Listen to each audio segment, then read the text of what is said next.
बिस्मिल्लाहिर्रहमानिर्रहीम नहमदुहु व नुसल्ली अला रसूलिल्लाहि करीम। ये प्रॉब्लम डिफरेंशियल इक्वेशन के differential equation of first order but not of the first degree chapter से है। Solve p minus x by एक ब्रैकेट में है p माइनस एक्स स्क्वायर और p minus y square equal to zero. यहाँ पर ये तीन ब्रैकेट्स हैं और हमें इसका सॉल्व करना है या जिसका सोल्यूशन फाइंड करना है। सबसे पहले तो हम यहाँ पर इक्वेट कर देंगे हर एक फैक्टर को ज़ीरो के, और जो कंपोनेंट्स इक्वेशन है इनको हम फाइंड करके अलग अलग इनका सॉल्यूशन फाइंड करेंगे। तो सबसे पहले तो हम गिवन इक्वेशन लिख देंगे। द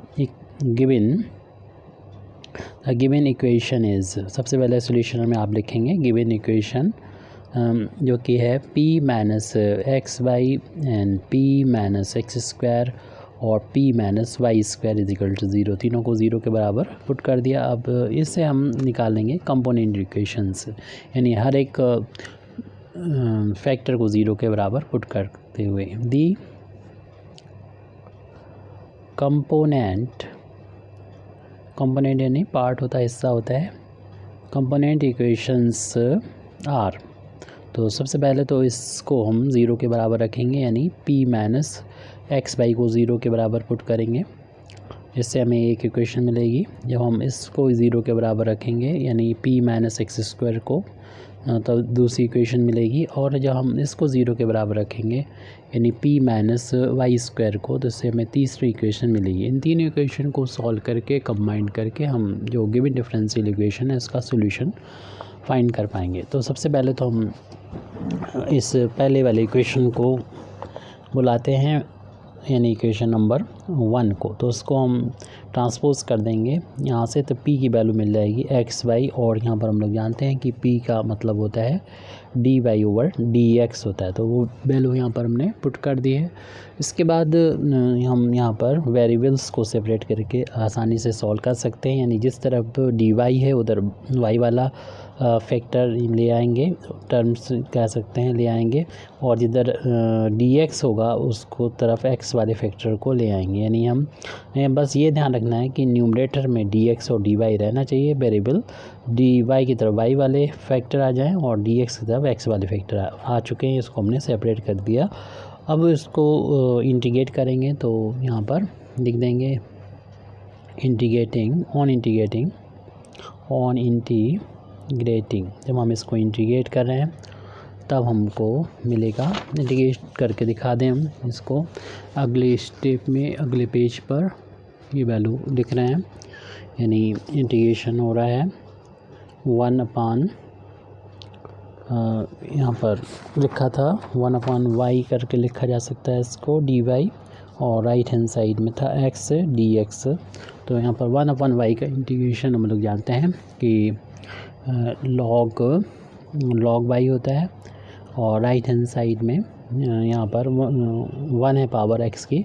इंटीग्रेट करते हैं तो पावर एक बढ़ जाती है, 1 में 1 ऐड हो जाएगा तो 2 हो जाएगी पावर, अपान में भी जितनी पावर उतना आ जाएगी। तो इसका इंटीग्रेशन हो गया, और कांस्टेंट ऑफ इंटीग्रेशन यहाँ पर हम इस लॉग की फॉर्म में यहाँ पर ऐड कर रहे हैं, यानी लॉग सी, और इसको ट्रांसपोज अगर कर देंगे लेफ्ट हैंड साइड में तो ये वैल्यू हो जाएगी log y minus log c equal to x square by 2। आप ओनली सी भी यहाँ पर ऐड कर सकते हैं, यानी अपनी मर्जी है जिस फॉर्म में चाहें लिख दें, इसलिए आंसर भी अलग आ सकता है, लेकिन जो हमको भेजा गया है वैसा आंसर आना मुश्किल है। तो y upon c equal to, लेकिन आंसर जो है डिफरेंट आ सकते हैं, क्योंकि ओनली यहाँ पर c भी ऐड किया जा सकता है, और इसको हम चाहें तो e की पावर में भी लिख दें। यहाँ पर लॉग जब है तो बेस नहीं लिखा तो e होता है, और हम अगर एंटी लॉग लेंगे तो 10 से लॉग हट जाएगा, y अपान सी बचेगा, और ये आ जाएगा जो हमारा बेस है e, उसकी पावर में आ जाएगा एक्स स्क्वायर बाई 2। सी को अगर मल्टीप्लाई कर दें तो इस तरीके से हम लिख सकते हैं y is equal to c into e to the power x square by 2। इस टर्म को अगर हम लेफ्ट हैंड साइड में ले आएँ तो ये ज़ीरो के इक्वल आ जाएगा, या फिर हम इसको इस तरीके से लिखा रहने दें, बस हम इक्वेशन डाल दें क्योंकि ये हमें सोल्यूशन मिल गया है। जैसे इक्वेशन नंबर 4 डाल दें, 3 तक तो हो चुकी थी हमारी इक्वेशंस। अब बाकी जो इक्वेशन 2 और 3 हैं उनको भी हम यहाँ पर ला के और फिर इसको इंटीग्रेट करेंगे। यानी सबसे पहले तो हम इक्वेशन नंबर 2 को बुलाते हैं। तो इक्वेशन नंबर 2 हमारा था, इसको हम लिख सकते हैं इस तरीके से, राइट हैंड साइड में एक्स स्क्वायर को लेके, यानी p equal to x square आ चुका है। इक्वेशन नंबर 2 है ये, और p की वैल्यू होती है dy/dx। इसमें भी हमें वेरिएबल्स को सेपरेट करना होगा, तो चूँकि y का कोई टर्म नहीं है तो ओनली हम एक्स स्क्वायर की तरफ ले जाएंगे dx को। इसके बाद दोनों साइड इंटीग्रेट कर देंगे, यानी लिख दें दोनों तरफ इंटीग्रेशन करने पर, यानी ऑन इंटीग्रेटिंग लिख दें, या फिर हम यहाँ पर इंटीग्रेट कर रहे हैं दोनों साइड। जब यहाँ पर कुछ भी नहीं है तो 1 होगा, और 1 का इंटीग्रेशन y के रिस्पेक्ट में y हो जाएगा, और x स्क्वायर का इंटीग्रेशन करना है तो इसमें पावर 2 है तो इंटीग्रेट करेंगे, पावर 1 बढ़ जाएगी, 3 हो जाएगी, अपान में भी जो होगा वो 3 ही आएगा। और यहाँ पर एक कांस्टेंट ऐड करना होगा, और ये कांस्टेंट जो आर्बिट्री कांस्टेंट होगा c, तो वो कोई अलग यहाँ पर हमें ऐड नहीं करना होगा, वही कांस्टेंट ऐड करना होगा। फार्म आप चेंज कर सकते हैं, जैसे x³/3 है तो आप यहाँ पर c/3 की फार्म में इसको ऐड कर सकते हैं। और इसमें पूरी इक्वेशन को जब 3 से मल्टीप्लाई करेंगे तो 3y equal to x³ plus का c, यहाँ पर तीनों में कांस्टेंट c रहेगा क्योंकि ये फर्स्ट ऑर्डर का डिफरेंशियल इक्वेशन है, और फर्स्ट ऑर्डर का डिफरेंस, जितना ऑर्डर का डिफरेंशियल इक्वेशन होता है उतने ही उसमें आर्बिट्री कांस्टेंट होते हैं, जैसे कि हम लोग ये जानते हैं। अब इस टर्म को अगर राइट हैंड साइड में ट्रांसपोज करना चाहें तो इसको कर सकते हैं, या हम इसको अभी भी इक्वेशन नंबर इसको 5 डाल के यहाँ पर छोड़ सकते हैं।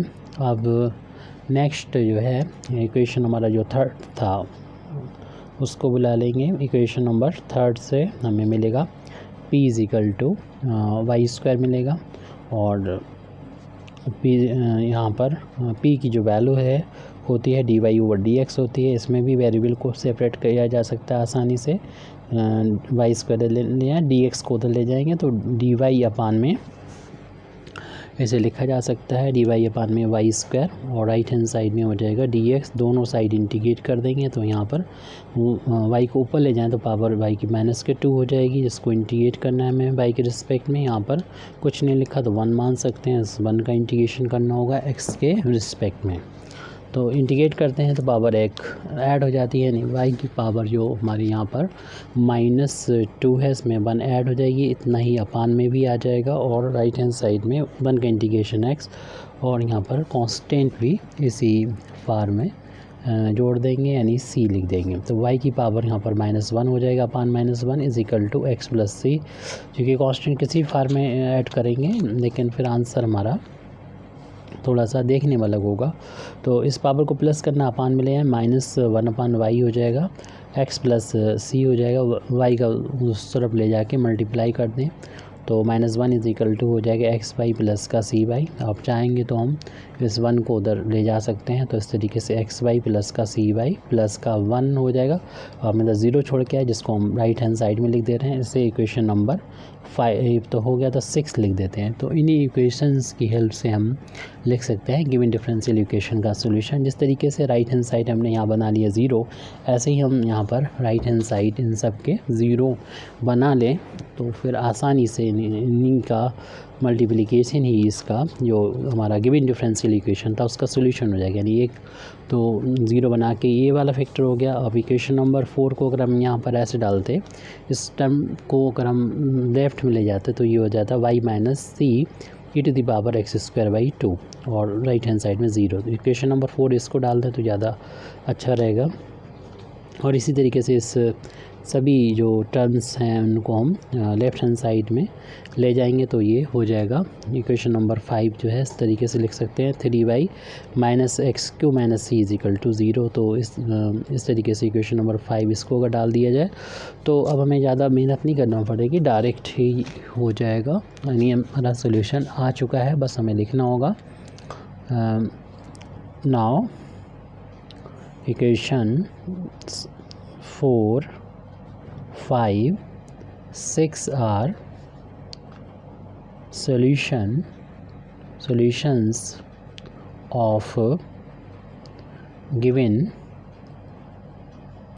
डिफरेंशियल इक्वेशन, क्योंकि सभी फैक्टर जो हैं, सभी जो हमारे इक्वेशन नंबर 1 2 में मौजूद सभी वैल्यू यानी y की वैल्यू इन टर्म्स ऑफ अगर हम x देखें तो ये भी सॉल्यूशन है और ये भी सॉल्यूशन था इक्वेशन नंबर 5 से पहले ये, और ये जो लास्ट में निकला है ये भी सॉल्यूशन था जो कि x और y में एक ये फंक्शन यहाँ पर एक रिलेशन है। तो ये तीनों ही सॉल्यूशन है, तब हमें इनको कंबाइंड करके इनका सॉल्यूशन दे देना चाहिए।